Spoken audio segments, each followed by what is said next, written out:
International Business Times, David Sirota wrote this story. Steve, you want to take it? Yeah. So David Sirota, I love this guy. Yeah. If you don't follow David Sirota, please follow him right away. Yeah, He he's great. is one of the best journalists in America today. So he wrote this great article about what's happening right now with Hillary and this guy named Tony James. So Tony James is the president of the Blackstone Group, a very, very powerful Wall Street entity that invests in a number of things. I don't even quite understand what they do. If they're a hedge fund, private equity, these differences matter a little to me. I know they're important at times. But anyway, this story is not about pussy grabbing. It's not about dick grabbing. So it gets very little play. Very little. But it's a very boring story about retirement savings and taxes. But this is very important. It's probably one of the most important things, and that it's a shame the media isn't covering this more. And this goes to the heart of Jimmy's argument this entire election cycle, that it takes a Democrat to destroy the pillars of the New Deal. And so let me explain to you what's happening here.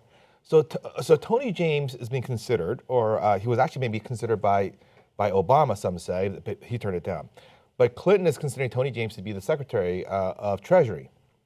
And what he wants to do is pass a new law that requires people to take a small portion of their paycheck and put it into this 401k type of retirement account. So this is not Social Security. This is a private retirement account, and they would Blackstone people. Well, sure, let's go. So here's from the article. It says, in a CNBC interview, James said he wants billions of dollars of new retiree savings to be invested like pension plans. The proposal would require workers and employers to put a percentage of payroll into individual retirement accounts, quote, to be invested well in pooled plans run by professional investment managers. In other words, individual voluntary 401ks would be replaced by a single national system, and much of the mandated savings would flow to Wall Street, where companies like Blackstone could earn big fees off the assets. Rather than funneling the hundreds of billions of dollars of new tax revenue into expanding Social Security benefits, as many Democratic lawmakers have called for, James' proposal is something different. And because of a gap in federal anti-corruption rules, there would be little to prevent the biggest investment contracts from being awarded to the biggest presidential campaign donors. Okay, so here's what's happening here. So this is the Triple Crown. This is what they've been wanting all their... George Carlin even said this in his special. Yeah, this is the Triple Crown. So I wanted to go to that quote because it just goes to show you how entrenched the corruption lies. Because these contracts will be awarded to those who give the most presidential campaigns, donations. Obviously, right? Obviously. So that puts a stranglehold on the federal government. I mean, they're already being strangled by corporations, but now more than ever, because this is a multi-billion-dollar fund that is being funded by our tax dollars.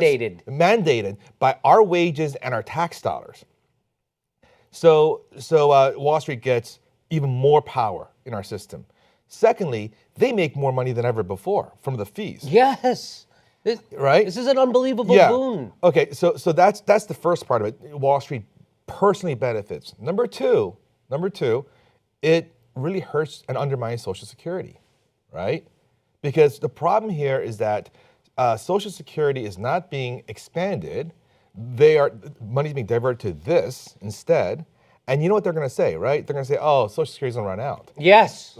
We're gonna have no more Social Security savings. It's even though we have a surplus because they commingle the funds with the general fund. They say, "Oh, we're going to be out of money. We can't fund this anymore. We should do more of this." So this is a backdoor way of destroying Social Security. And as you mentioned, Jimmy, it takes a Democrat to destroy Social Security, not a Republican, because Obama already tried to do this. Obama, under the grand bargain, was going to cut Social Security benefits.